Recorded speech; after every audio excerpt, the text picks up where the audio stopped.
Very interesting. Alan Kyerematen has similar strengths with Kennedy Japan. Likability across board. That's correct. People like Alan Kyerematen. Nobody can change that. And I like Alan Kyerematen. His experience with government counts for something. He's been experienced.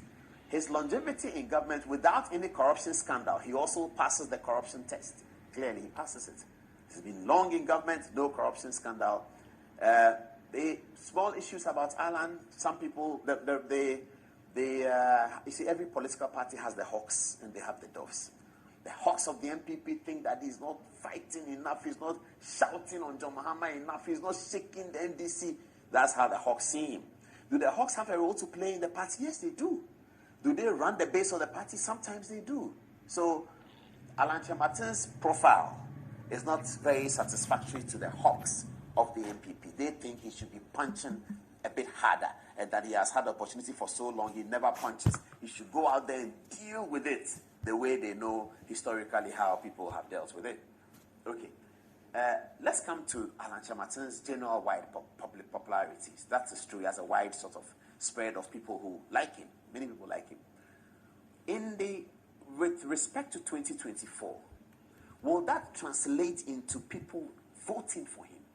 The like they have for him, will it cascade into a vote for him by a non-MPP person, but who likes Alan and who has John Mahama to vote for? And if he votes for Alan, he's giving the MPP a third term, breaking the 8.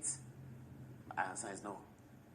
So the incumbency deficit is hurting Alan in terms of what are his weaknesses. The incumbency deficit is stacked against him. People like him, but can there be a compelling reason why NDC person will elect Alan Kyerematen instead of John Mahama for MPP's third term?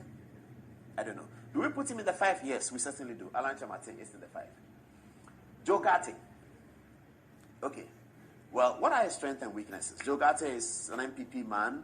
He's been Attorney General. He's credited for fighting the drug battle when he was Attorney General. People know about that. He became Railway Minister.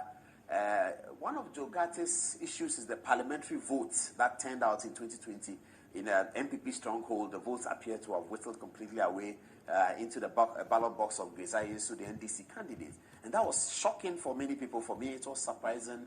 For many people who had thought of a known Joe GHARTEY as being very popular among the Sikado people, Joe GHARTEY is completely popular. Joe GHARTEY is the one we usually will say that on election day, if one person could run 2 constituencies, we'll put Joe GHARTEY in Korle Klottey and also put Joe GHARTEY in the Sikado. He'll win both. And it is true. If you know how Joe GHARTEY used to work with the Accra House of Folk supporters at the Osu stand, when we started going to the Accra Sports Stadium, the Osu stand, the old Accra Sports Stadium before 2008, the Osu stand, Joe GHARTEY was the champion of the House Boys. Nobody knew that he was fancy. So Osu is Joe GHARTEY's place. He can actually deliver that seat.